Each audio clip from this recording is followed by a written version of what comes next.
One of the biggest challenges in the sales process is figuring out which leads are actually worth pursuing. Sometimes it's obvious because the lead will reach out and ask to chat with you. Love it when the easy ones just jump out at you, right? But other times you'll have leads who are initially radio silent, but maybe show their interest in other ways. Maybe they keep coming back to your website, or they read and click on every email you send. Or maybe they filled out a form and what they told you in the form is exactly what you need to know. Sometimes your best leads can hide like needles in a haystack of your database. Knowing who your most engaged prospects are allows your sales team to spend time on the phone with people truly interested in your business. And you can avoid chasing down dead-end leads. You're running a business. You don't have time for that. So you'll need a tool that will filter the good leads from the not worth your time leads. Lead scoring lets you set criteria for the ideal lead and assign points to your contacts if they meet it. For example, maybe your most qualified leads are people with executive level job titles or those who work in the fitness industry. In this video, I'll show you how to build your own lead scoring system in a few easy steps. You'll learn how to set up lead scoring rules, set your lead score degradation percentage, and create automation based on your high scoring leads. Let's dive right in. To set up your lead scoring rules, head to Contacts, Setting, and Lead Scoring. Add your first condition, click the drop down, and ta-da! You'll see where your lead scoring conditions live. Ontraport uses scoring conditions that you create based on what leads do or what they tell you. You'll assign point values hinging on that info, giving more points to leads whose actions tell you they're more likely to buy your product or service. So, what would you consider a good or qualified lead? Let's say you're a veterinarian and in your experience, dog owners tend to spend more money on treatments than any other type of pet owner. Who knows, maybe dog owners pamper their pets a little more than cat owners do. Or maybe dogs are more prone to accidents than cats.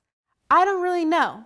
Either way, it's valuable info for you to have when setting up your lead scoring system. A condition you could use for this example is that a lead's pet is a dog. In some cases, you'd add a field is this value condition and set it up to your custom field pet type equals dog. Now you get to decide how many points this condition is worth. But one thing to keep in mind is how this relates to the rest of your future conditions. For example, do you want to award all leads with pets a point because they were interested enough to tell you what kind of pet they have? If so, you'll want to award dog owners more than 1 point because they seem to be more valuable leads than pet owners in general. You get to decide how much more valuable they are. But really, keeping things simple is good. Let's say dogs are worth 3 points. Click Save when you're done. Some other common types of lead scoring conditions include number of visits to a web page, clicks on an email, or clicks on a certain link. You get the idea. In all these examples, you want to identify the really important pages or emails and award more points to those. Visits to things like your pricing and order pages are typically higher indicators of quality leads than, say, your homepage. Someone who visits your pricing page is more likely closer to buying something from you than someone who has simply happened upon your homepage.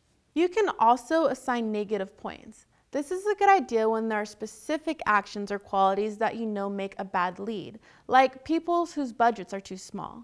I'm sure they're perfectly nice people, but you're looking to close deals with people who, you know, can actually pay you. If you don't, then all your customers who naturally are good fits for your business and may come around your site a lot will be at the very top of your lead scoring list, which will hide your prospects. That's not what you want. You want new leads only, not current customers. So normally you'll want to assign big negative values to people who's purchased a product like -100 or -1,000. Moving on to this page where you'll see the score degradation section, this feature helps you separate new activity from old activity. Someone who visited 20 pages on your site yesterday is a way better lead than someone who did the same thing a year ago.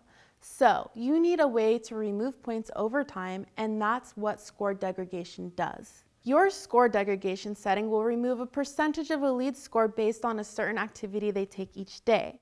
It won't degrade scores that are based on field values because a dog owner is still a dog owner even a year from now. It only degrades actions like page visits, email clicks, and so on. You can put any number here you'd like, but starting off with 1 is a good place to begin.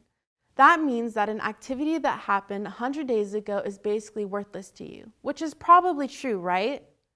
Set your degradation percentage and hit save. Now, let's check your work. When you save your lead scoring settings, Ontraport will start grading all of your leads. If you have a big list, it may take some time, so be patient. Good things come to those who wait. You can see your lead scores by clicking Contacts and going to the Score column in your collection.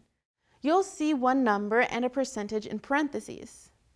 The number is your score and the percentage is actually the percentile, meaning that the lead is better than that percent of the rest of your list. Now, sort by score to see your top leads.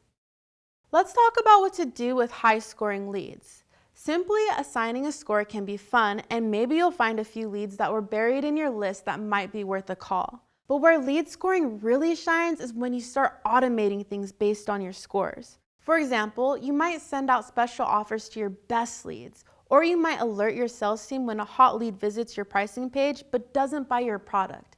In either case, you can call up that lead with a, "Hey, I noticed you were interested in our vet services and wanted to see if you had any questions" type of message. Just make sure you don't come off as creepy or stalkerish in the message. Here's how you'd set that up. Go to Automations and click New Automation. Create one from scratch. Add a new trigger, setting it to Visits this landing page. Select your pricing page. Then add a condition for field as this value and select the score field. Choose greater than or equal to for your condition and insert your threshold for a quality lead. Pick a number based on the scores you saw when you checked your work earlier. I suggest scrolling down to contacts in the 90th percentile and checking their score.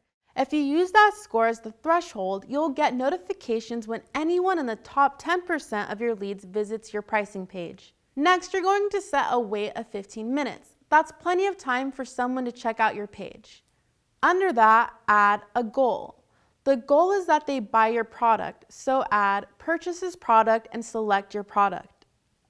You'll see that a side path has been added to the wait step. That's where people will go if they visit your page, are in the top 10% of your lead list, and then 15 minutes passes and they have not purchased your product. If they do purchase your product, they'll move down to the goal here. So, over here on the left, add a Send an SMS element and select your Hot Lead Notification text. This will send you a text message for any leads who haven't bought from you so that you can follow up with them. Throw a couple end elements on your map and you're done. Good work, team. Now you're a lead scoring whiz and can leverage it for your own business. As you create lead scoring systems in the future, you'll probably have different approaches for each one. When you do, ask yourself what an ideal lead looks like. How many points do you award for specific activities?